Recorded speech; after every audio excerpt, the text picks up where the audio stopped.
Hello everybody, मी तुमच्या सर्वांचं आजच्या या सेशनमध्ये स्वागत करतो. आज आपण ह्यूमन रिप्रोडक्शन ह्या चॅप्टरचं शेवटचं लेक्चर घेत आहोत.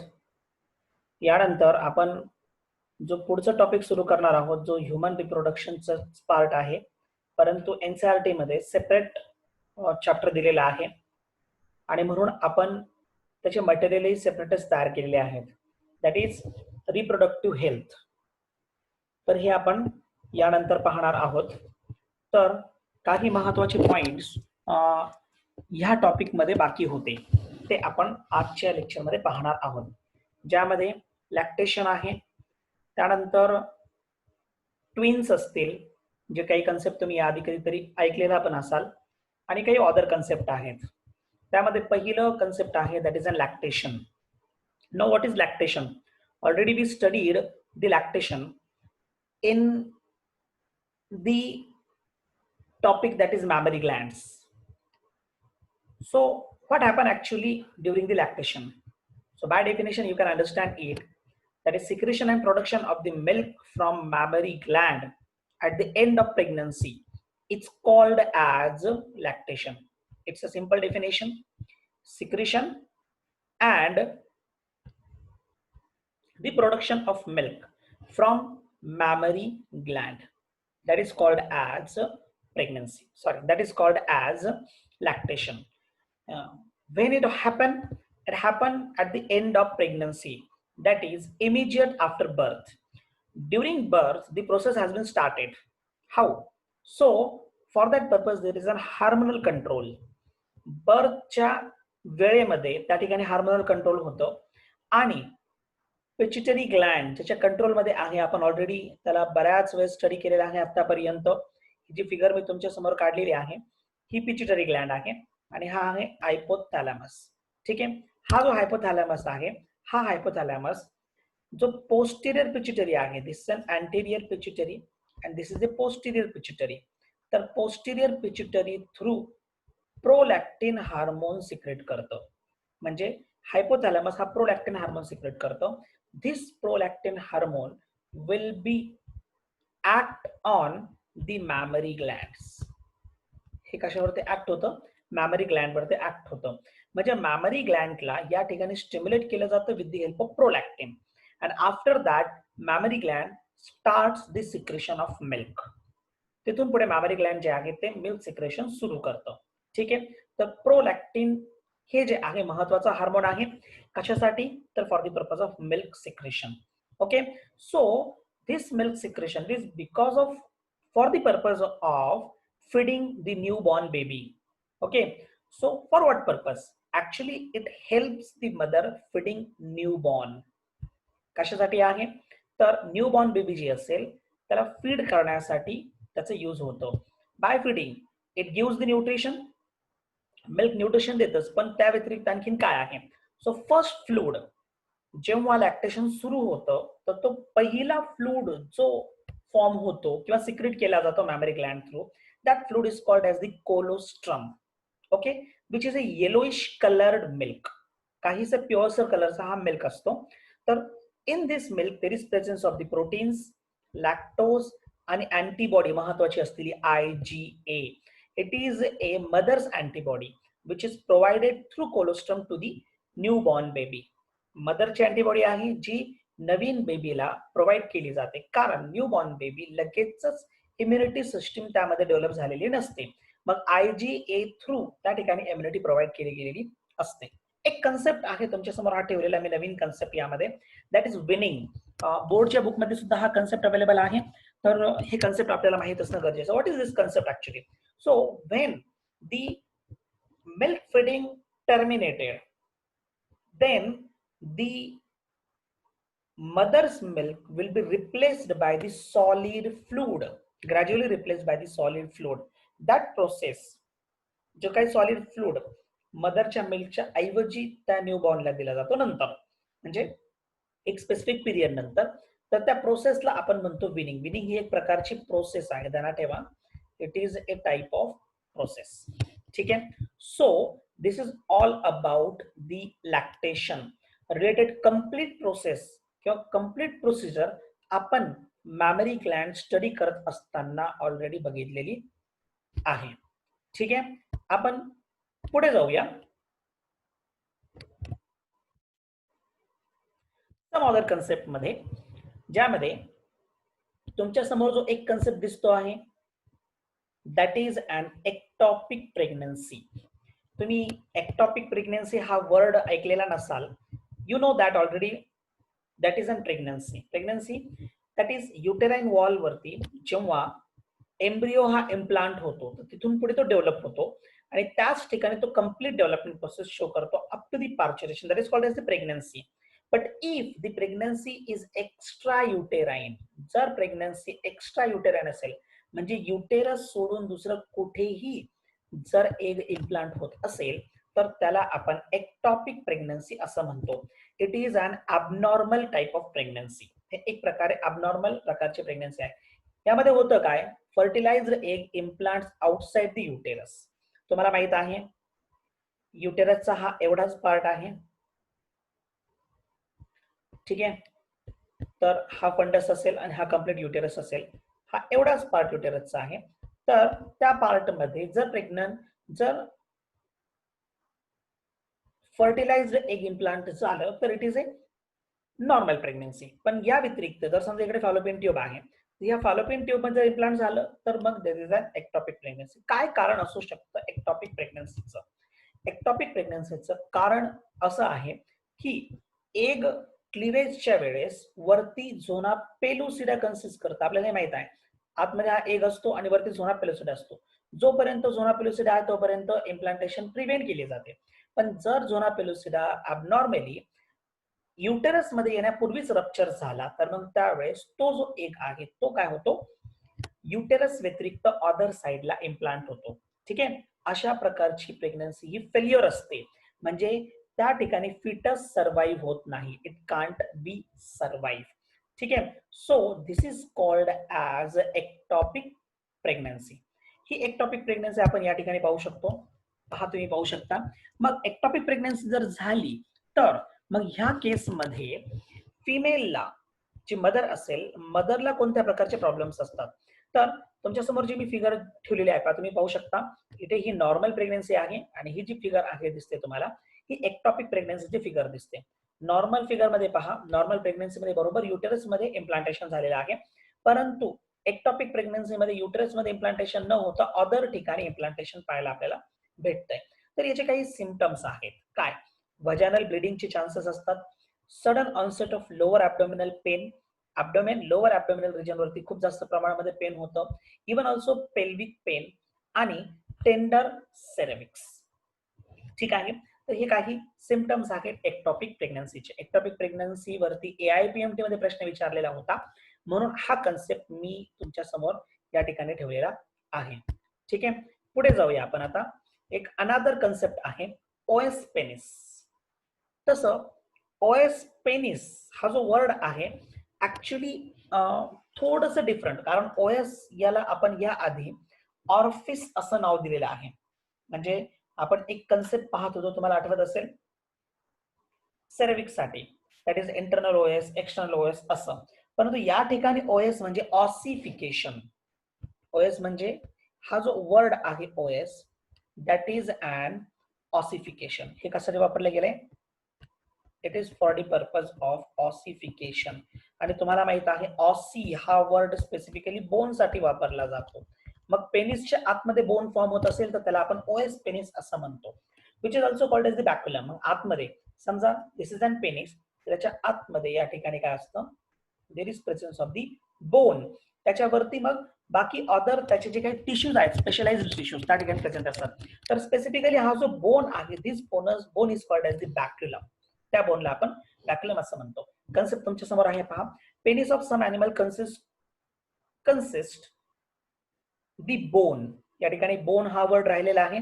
दी penis of some animal consist the bone that is called as baculum, and such penis is called as ossified penis or the OS penis. कोणत्या प्रकारच्या ॲनिमल मध्ये अशा प्रकारची कंडिशन सापडते? तर व्हेल असेल, बॅट असेल, रॅट या प्रकारच्या ॲनिमल मध्ये ओएस पेनिस किंवा बॅक्युलम हे आढळतं. ठीक आहे, आपण आणखीन एक कन्सेप्ट पुढे पाहूया, आर्टिफिशियल पार्थिनोजेनेसिस. ऑलरेडी तुम्हाला पार्थिनोजेनेसिस हा कन्सेप्ट माहित आहे, म्हणजे या कन्सेप्टवरती आपण रिप्रोडक्शन इन प्लांट्सच्या वेळेस डिस्कशन केले. इव्हन ऑल्सो मॉर्फोलॉजी आणि अनाटॉमी जेव्हा आपण स्टडी करतो तेव्हा सुद्धा आपण पार्थिनोजेनेसिस हा कन्सेप्ट स्टडी केलेला आहे. पार्थिनोजेनेसिस म्हणजे काय? The process of formation of embryo without fertilisation, that is called as the parthenogenesis. ठीक आहे, मग आपण ॲनिमल मध्ये सुद्धा पार्थिनोजेनेसिस इंड्यूस करू शकतो एक्सेप्ट ह्युमन. हा ध्यानात ठेवा, एक्सेप्ट ह्युमन. ह्युमन मध्ये हे पॉसिबल नाही. Not only the human, mammal सुद्धा या ठिकाणी तुम्ही घेऊ शकता, हे पॉसिबल नाही. हा एग लेइंग ॲनिमल्स जे असतात तर या ॲनिमल मध्ये हे पॉसिबल आहे, म्हणजे अनफर्टिलाइज्ड एग जो आहे त्याच्यामध्ये आपण आर्टिफिशियल पार्थिनोजेनेसिस इंड्यूस करू शकतो. हाऊ? तर काय करायचं आहे, तो एग एका स्पेसिफिक एन्व्हायरमेंट मध्ये पुट करायचा, ठेवायचा आहे. Can be done by putting eggs in different atmosphere or by giving special stimulus. Specific stimulus द्या किंवा डिफरंट ॲटमॉस्फिअर मध्ये त्याला ठेवून द्या. ठीक आहे, मग आता कसं? मग मी काही एक्झाम्पल्स तुमच्या समोर ठेवलेले आहे. एक्झाम्पल नंबर 1 आहे एग ऑफ सी उर्चिन. हा प्रश्न विचारलेला आहे तुम्हाला एम्स मध्ये. ठीक आहे, सी उर्चिनचा डायरेक्ट प्रश्न विचारलेला आहे आणि AIPMT मध्ये सिल्क इन्सेक्टचा प्रश्न सापडतो. त्याच्यामुळे मी हे एक्झाम्पल या ठिकाणी ठेवलेले आहेत, महत्वाचे एक्झाम्पल्स आहेत. ठीक आहे, एग ऑफ सी उर्चिन. मग काय करायचं आहे, इन ब्राईब, त्यालाच आपण म्हणतो सॉल्ट. सॉल्ट सोल्युशन मध्ये ठेवा किंवा KCl सोल्युशन मध्ये ठेवून द्या. There will be induction of the parthenogenesis. Silk insect साठी सेकंड एक्झाम्पल आहे, तर काय करावं लागेल, तुम्हाला रेडिएशन एक्सपोज करावं लागेल एग वरती, तेव्हा पार्थिनोजेनेसिस इंड्यूस केली जाईल. आणि third that is egg of frog. काय करायचं आहे, निडलनं थोडं पिअर्स करायचं आहे आणि मग नंतर त्याला ब्लड मध्ये, ब्लड ऑफ सम ॲनिमल्स, काही स्पेसिफिक ॲनिमलचं ब्लड, ठीक आहे, त्यामध्ये त्याला ठेवून द्यायचं. तर त्यावेळेस काय होईल, तो एग पार्थिनोजेनेसिस इंड्यूस करतो. So these are some examples of the artificial parthenogenesis. ठीक आहे, तर हे काही महत्वाचे कन्सेप्ट होते. आता आपण पुढे जात आहोत, जे कन्सेप्ट तुम्ही ऐकलेला आहात आणि त्यावरती इंटरेस्ट पण आहे की ऍक्च्युली काय असू शकतं, तर आपण त्यावरती आता डिस्कशन करणार आहोत. Yes, that is and twins. हा तो कन्सेप्ट आहे. ठीक आहे, आपण ट्विन्स किंवा मल्टिपल बर्थ याविषयी आता डिस्कशन करूया. ट्विन्स तुम्हाला माहितच आहे, ऍट अ टाइम 2 बर्थ, म्हणजे त्याला आपण मल्टिपल बर्थ सुद्धा म्हणतो. एकापेक्षा जास्त बर्थ झाले म्हणजे आपण त्यांना ट्विन्स म्हणतो. परंतु ध्यानात ठेवा, काही ठिकाणी ट्विन्स हा कन्सेप्ट कसा वापरला जातो, जसं काही लोकांनी जुडवा मूवी बघितलेली असेलच. आता ह्या मूवी मध्ये तुम्ही पाहिलं असेल, ते दोन जे जुडवे असतात त्या दोघांचं सगळ्या ऍक्टिव्हिटी बरोबरीनं होत असतात, आपण ते पाहिले. पण असं काहीही होत नाही. ध्यानात ठेवा, जरी जेनेटिक मेकअप सिमिलर असेल, जेनेटिकली मॉर्फोलॉजिकली ते सिमिलर असतील, तरी सुद्धा त्यांची कंप्लीट ऍक्टिव्हिटीज जे आहेत ते सिमिलर नसतात. ध्यानात ठेवा. हा आपण दिसण्यामध्ये पाहू शकतो, काही स्पेसिफिक ऍक्टिव्हिटी पण पाहू शकतो, म्हणजे त्यांचे कॅरेक्टरिस्टिक्स तुम्हाला सिमिलर वाटतील, पण एकानं हात वरती केला मग दुसरा पण हात वरती करेल, एखादा पाय मारलं दुसरा पण पाय मारेल, अशा प्रकारच्या गोष्टी होऊ शकत नाही. दिस इज नॉट पॉसिबल. ओके, तर आपण पाहूया ट्विन्स कसे असतात. दोन प्रकार आहेत ट्विन्स मध्ये, एक आहे मोनोझायगोटिक ट्विन्स आणि दुसरा आहे डायझायगोटिक ट्विन्स. ठीक आहे, मोनोझायगोटिक तुम्हाला नावामध्येच दिसतंय. आता तुम्हाला माहित आहे स्पर्म, ठीक आहे, आणि ओवा दोन्ही फर्टिलाइज झाले, तुम्हाला काय भेटलं, झायगोट भेटला. ठीक आहे, आता हा झायगोट डेव्हलप होतो आणि एक सिंगल फिटस तयार करतो. काय होतो, सिंगल फिटस.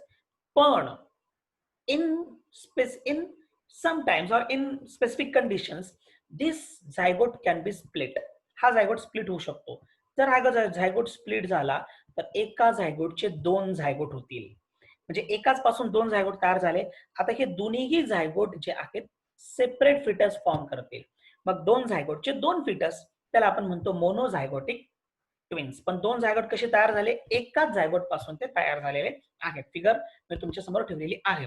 तर या पद्धतीने जेव्हा एकच झायगोट हा स्प्लिट होतो, ठीक आहे, आणि स्प्लिट होऊन मग दोन सेपरेट फिटस डेव्हलप करत असेल तर त्याला आपण मोनोझायगोटिक ट्विन्स असं म्हणतो.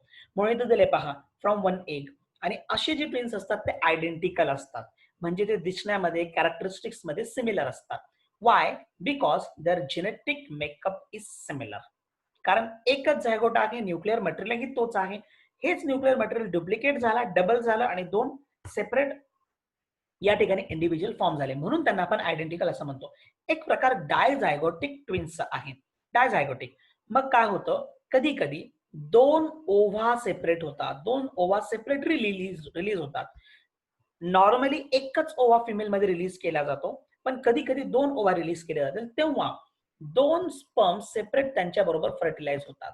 जर दोन स्पर्म सेपरेट त्यांच्या बरोबर फर्टिलाइज झाले तर त्यांचे सेपरेट झायगोट आणि ह्या दोघांचंही सेपरेट डेव्हलपमेंट होते. ठीक आहे. आणि अशा पद्धतीने त्यावेळेस ट्विन्स फॉर्म होतात. आता सेपरेट सेपरेट फर्टिलायझेशन आहे ना, मग मे बी एक्स क्रोमोझोम हा एक्स स्पर्म हा एक्स ओवा बरोबर फर्टिलाइज होऊ शकतो मे बी. जर असं झालं तर दोन्हीही जे असतील म्हणजे येणारे जे दोन्हीही त्याच्यातला एक जो आहे तो काय असेल, फिमेल असेल. ठीक आहे. आणि दुसरा जर समजा वाय स्पर्म हा एक्स ओवा बरोबर फर्टिलाइज होत असेल तर त्यावेळेस अनादर इंडिव्हिज्युअल जे असेल तो काय असेल, मेल असेल. म्हणून ट्विन्स मध्ये असं काही गरजेचं नाही या ठिकाणी की दोन्ही मेलच असावे किंवा दोन्हीही फिमेल असावेत, असं काही गरजेचं नाहीये. ठीक आहे. मग इथं दोन्हीही आयडेंटिकल नसणार आहेत. अशा प्रकारच्या ट्विन्सला आपण फ्रॅटर्नल ट्विन्स म्हणतो. मोनोझायगोटिकला आपण काय म्हटलं, आयडेंटिकल ट्विन्स. आणि डायझायगोटिकला आपण काय म्हटलं, फ्रॅटर्नल ट्विन्स. ठीक आहे. आता आपण आयडेंटिकल आणि फ्रॅटर्नल दोन्हीही ट्विन्स किंवा दोघांची कन्सेप्ट आपण सेपरेटली पाहूया. तुम्ही ते पहा, आयडेंटिकल ट्विन्स तुमच्या समोर फिगर पण दिसते. इथे एक झायगोट आहे जो तुमच्या समोर स्प्लिट होताना दिसतोय. हा सिंगल झायगोट आहे, हा दिसतो, हा सिंगल झायगोट आहे, पण हा स्प्लिट झालेला दिसतोय तुम्हाला. मग हा स्प्लिट झालाय म्हणजे आता हा एक झायगोट झाला आणि हा एक झायगोट झाला, असे दोन झायगोट झाले ज्यांचा न्यूक्लिअर मटेरियल जो आहे तो काय झाला, न्यूक्लिअर मटेरियल तोच आहे, फक्त स्प्लिट झाला. मग याचा सेपरेट न्यूक्लियस, याचा सेपरेट न्यूक्लियस झाला, पण डीएनए कंटेंट दोघांचे काय असतात, सिमिलर असतात. ठीक आहे. मग पहा इथे दिसते तुम्हाला वन झायगोट, दोन याच्यामध्ये स्प्लिट होतोय. No one knows why. याच्या मागचं कारण कोणालाही माहित नाही. It is a completely random process. ठीक आहे. हे फॅमिलीज मध्ये होणार असं नाहीये की मागच्या जनरेशन मध्ये झालं म्हणजे पुढच्या पण जनरेशन मध्ये होईल, असं होणार नाही. ठीक आहे. हा, but their DNA same exact DNA, आणि म्हणूनच त्यांचे कॅरेक्टरिस्टिक सिमिलर असतात. म्हणून यांना आपण नेचर्स क्लोन म्हणतो, म्हणजे नैसर्गिकरित्या तयार झालेले क्लोन्स ज्यांचे कॅरेक्टरिस्टिक सिमिलर असतात. ते दिसायला एकसारखे असतात, त्यांच्या हाईटही सिमिलर असते, कलरही सिमिलर असतो, काही कॅरेक्टरिस्टिक सुद्धा त्यांच्यामध्ये काय असतात, सिमिलर असतात. याचं कारण काय की दोघांमध्ये डीएनए कंटेंट हा काय असतो, सिमिलर असतो. We called it identical twins. आपण यांना काय म्हणतो, आयडेंटिकल ट्विन्स असं म्हणतो. Another twin is an fraternal twins. दुसरा एक प्रकार जो आहे तो काय आहे, fraternal twins. Now what is fraternal? Two separate eggs get fertilized. मी तुम्हाला आधी पण सांगितलं, विथ टू डिफरंट स्पर्म, दोन वेगवेगळ्या स्पर्म फर्टिलाइज होतील. More than one egg got release during ovulation. यावेळेस काय होईल, एकापेक्षा जास्त एग रिलीज केले जातील ओव्युलेशनच्या वेळेस. ठीक आहे. मग यांचे जे सिबलिंग्स आहेत, म्हणजे हे जे दोन्हीही ज्यावेळेस बर्थ होणार आहे, तर हे दोन बर्थ मे बी सिस्टर असू शकतात, मे बी ब्रदर असू शकतात, किंवा ब्रदर सिस्टर असू शकतात. म्हणजे जसं मी तुम्हाला सांगितलं, मेल अँड फिमेल. ठीक आहे. Tends to run in families. हे फॅमिलीज मध्ये कंटिन्युअसली रन होऊ शकतात. ठीक आहे. So this is called as fraternal twins. एक आणखीन एक कन्सेप्ट आहे, तुम्ही कधीतरी ऐकलेला असाल, सियामीज. बरोबर आहे, कुठेतरी ऐकलं असेल की म्हणजे जुळवे आहेत, पण महत्वाची गोष्ट म्हणजे दोन्ही एकमेकाला कनेक्टेड आहे. बॉडी एक, धड वेगवेगळे, असं आपण कुठेतरी ऐकलेलं असाल. तोच प्रकार आपण या ठिकाणी पाहणार आहोत, कंजॉईंट ट्विन्स. हा प्रकार जे मी तुमच्या समोर आता आणलेला आहे, that is an conjoint twins. Figure ही तुमच्या समोर दिसतात, त्याच्यामुळे तुम्हाला हा प्रॉब्लेम ही क्लिअर होईल की ऍक्च्युअली ते दिसायला कसे असतात. तुम्ही हे एक पाहू शकता, हे एक पाहू शकता. ठीक आहे. यांना आपण कंजॉईंट ट्विन्स असं म्हणतो, किंवा they are also called as Siamese. Why they are called as Siamese? Because The first well-known case was in Siam. या देशामध्ये पहिली केस आपल्याला पाहायला भेटली होती सियाम मध्ये आणि म्हणून त्यांना सियामीज हे नाव दिलं गेलं. Use to be called Siamese twins. Siamese twins वरती AIPMT मध्ये प्रश्न विचारलेला आहे, ध्यानात ठेवा. Identical twins that never completely separated during development. डेव्हलपमेंटच्या वेळेस हे कम्प्लिटली सेपरेट होत नाही. Conjoined twins are the example or are the types of identical twins. ध्यानात ठेवा. आयडेंटिकल किंवा आपण त्याला काय म्हणतो, monozygotic twins. Sometimes can be separated depending on what is shared. म्हणजे यांच्या बॉडीमध्ये ऍक्च्युली काय शेअर केले गेले त्यानुसार त्यांना सेपरेट केलं जाऊ शकतं. जस्ट स्किन शेअर असेल तर मग सेपरेशन पॉसिबल आहे, परंतु मग काहींमध्ये हेड रिजन शेअरिंग झालेलं असतो, सिंगल ब्रेन आणि 2 बॉडीज असं असतं. Not possible to separate. ठीक आहे. सिंगल बॉडी आहे तुमच्या समोर, हे एक फिगर दिसते पहा, बॉडी सिंगल आहे. ठीक आहे, परंतु 2 सेपरेट हेड तुम्हाला दिसतात. They are also not possible to separate. हा, पण तुम्ही इथं वरती पाहू शकता, इथे 2 सेपरेट बॉडी आहेत आणि फक्त स्किनला कनेक्टेड आहे. मग they can be separate from each other. ते एकमेकापासून सेपरेट केले जाऊ शकतात. ठीक आहे. सो या ठिकाणी दिस इज अबाउट दी कंजॉइंड ट्विन्स. ठीक आहे. तर याच बरोबर ह्युमन रिप्रोडक्शनशी रिलेटेड सगळे पॉइंट्स आपण क्लिअर केलेले आहेत. ठीक आहे. म्हणजे असं समजा की हा टॉपिक आपण या ठिकाणी पूर्ण केलाय. आता तुमचं काम काय आहे, तुम्हाला लेवल जे काय आहे, लेवल 1, लेवल 2 आणि लेवल 3 हे तिन्ही MCQ सॉल्व्ह करायचे आहेत. ठीक आहे. तुमच्यासाठी यासाठी उद्याचा 1 दिवस मी देईल. तिन्ही प्रकारचे MCQ तुम्ही तसे ऑलरेडी सॉल्व्ह करत आलेला असाल, पण तरी सुद्धा हे तिन्ही MCQ सॉल्व्ह करायचे. ठीक आहे. हे सॉल्व्ह केल्यानंतर मला काय करायचे आहेत, डाऊट्स शेअर करायचे आहेत. मला तुमचे डाऊट शेअर करायचे, पण डाऊट शेअर करत असताना कसं शेअर करणार. मग आता याच्यामध्ये मी तुमचे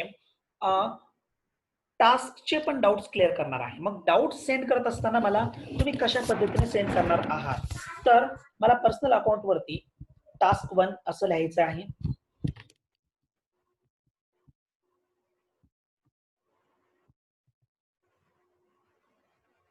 सॉरी,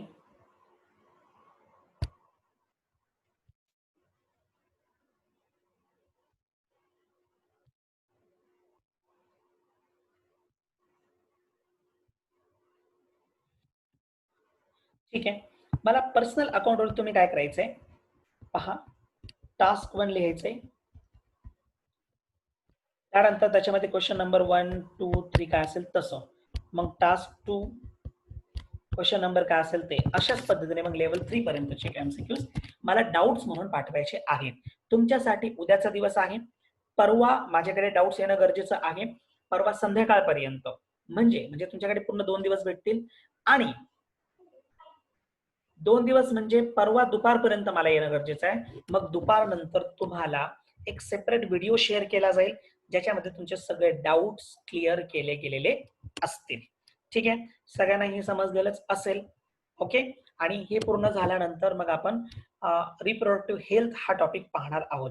ध्यानात ठेवा, रिप्रोडक्टिव्ह हेल्थ खूप सिंपल टॉपिक आहे. म्हणजे जस्ट तुम्ही रीड करून केलं तरीही ते तुम्हाला समजणार आहे. पण तरी सुद्धा मी तुम्हाला तो जो आहे तो एका सिंगल लेक्चर मध्ये किंवा जास्तीत जास्त 2 लेक्चर मध्ये तो टॉपिक मी पूर्ण करेल. आणि ते झाल्यानंतर आपण लवकरच जेनेटिक्स कडे वळणार आहोत. ठीक आहे. तर याच बरोबर मी या ठिकाणी थांबतो.